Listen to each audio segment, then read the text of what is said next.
It's the front page of today's Wall Street Journal, a look at the real impact of unions on political races. Joining us from Washington, we have Brody Mullins, our campaign finance guru.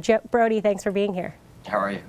I'm great. So why don't you tell us a little bit about sort of the numbers you uncovered about the role unions really do play in political races, not just at the federal level, but at state and local levels as well.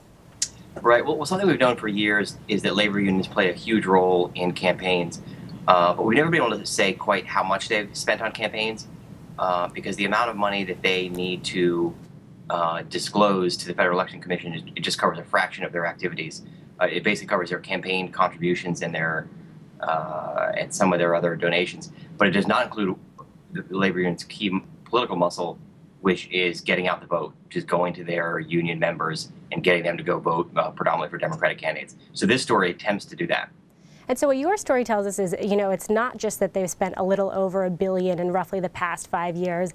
It's that they've spent something like 4 times that amount of money in trying to get people out to vote and trying to kind of push them to their side. So how did you guys come to these numbers? Right. Well, we have to be careful here. It also includes lobbying that they've done this at the federal and state level. And unlike the FEC figure, which captures just federal elections, our figure also includes state and local and gubernatorial elections. So it's the biggest snapshot you could take of labor spending. However, it does show that labor unions are spending about 4 times as much as we previously thought on political activity. And what kinds of things are they spending this money on? I think your story pointed out bratwurst. You want to explain that? All right. Well, I mean, these reports are an incredibly detailed snapshot or accounting of everything they spend on politics, lobbying, campaigns. So it includes things, from campaign donations to $1 million campaign ads, and also the tiny things like feeding labor union protesters who were in Madison, Wisconsin, protesting Scott Walker last year. And so we had the cost that they spent on bratwurst, literally to feed their protesters.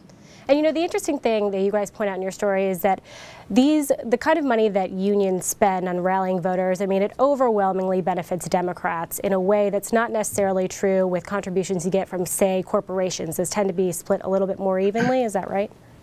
Yeah, especially with PACs, with political action committees from corporations. Companies tend to be very shy and very careful about their campaign contributions.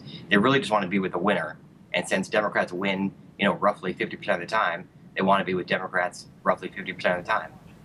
Labor unions are not that way. They have a very clear agenda that aligns more closely with the Democratic Party, although not always. And therefore, they would really prefer to have Democrats in power. Well, if you haven't checked it out already, you can read Brody Mullins' front page story in today's Wall Street Journal. Brody, thank you so much for joining us. We appreciate it.